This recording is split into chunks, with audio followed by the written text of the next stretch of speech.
are vitamin and mineral deficiencies causing your hypothyroidism? Oh, this is a big one.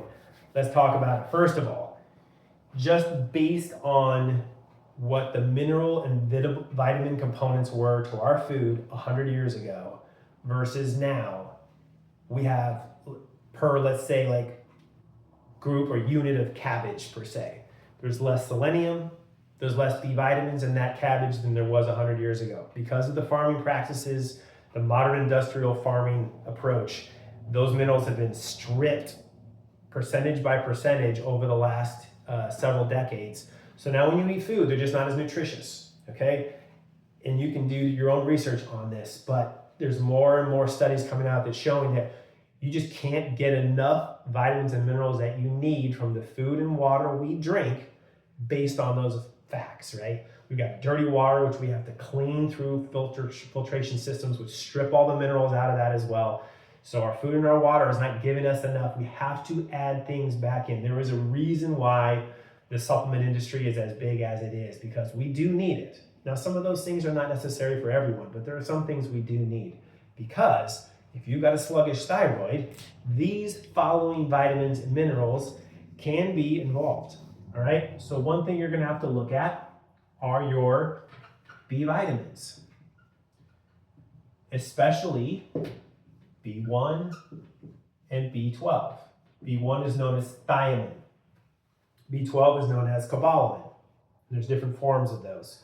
But B vitamins are really important. They help make and produce this thing called thyroid peroxidase enzyme, which is important for the making of T4 and the making of T3, which are those big, important hormones that your thyroid produces. Without those B vitamins, you do not produce a healthy amount of thyroid peroxidase enzyme, okay? So that's something you need to look at. Number 2, vitamin D. They estimate that about 40% of Americans, as of today, are deficient in vitamin D. And there's various reasons for that. A lot of us work more indoors than we ever have, so we're not exposed to the sun. Remember that sun and its reaction with the skin when it gets into our bodies converts into vitamin D. So that is very helpful. But a lot of us don't get enough sun, and a lot of us are indoors working, so we don't get enough vitamin D. That's something we want to make sure that's important. Vitamin D plays a huge role in how your thyroid functions in the overall production of T4. So vitamin D, huge. Want to make sure we deal with that. Number 3, iron and stored iron, which is known as ferritin, okay? Iron has this thing called heme in it, H-E-M-E. And also ferritin, which is stored iron, has heme in it. And that heme is used to be put into what T4 is. T4 is the inactive hormone, but that heme is at the centerpiece of that T4 hormone. And without enough iron, you can't make T4. As well, it converts from T4 into T3, the active form. You still need that iron as part of that hormone. So literally the inactive and the active hormones that your thyroid makes to make you have energy and make you feel good, if you're low in iron and or ferritin, you have anemia. You also have a sluggish thyroid, okay? Number 4, certain minerals, such as selenium, that's Se, magnesium, Mg, and zinc, Zn.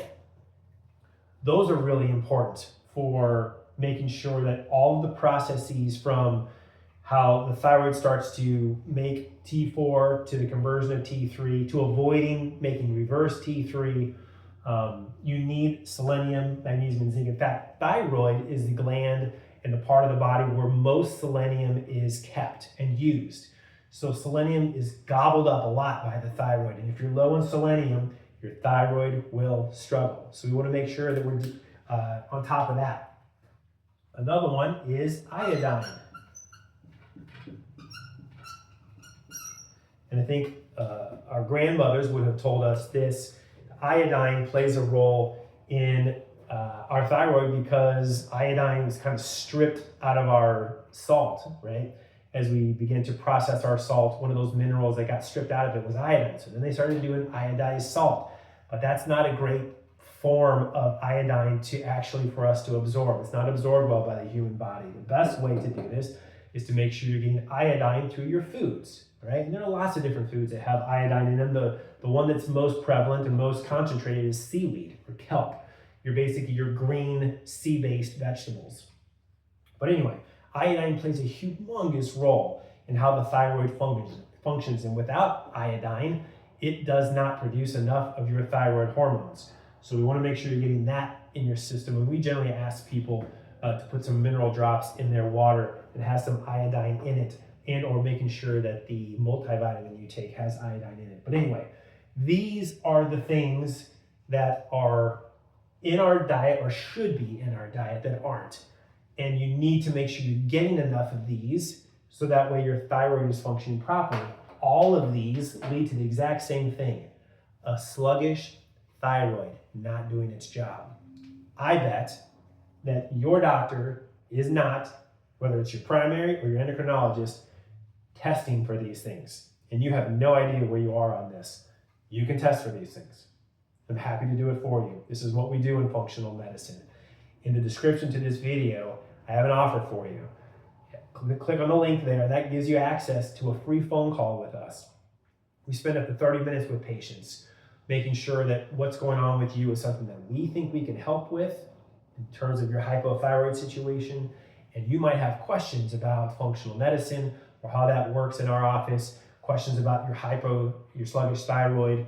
We're happy to answer those questions for you.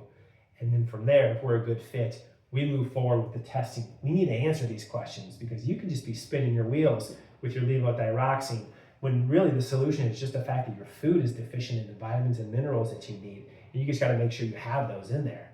So let's get this tested. Let's figure this out. This might be a huge change to you and your lifestyle and your overall health because we can finally fix what's going on with your thyroid.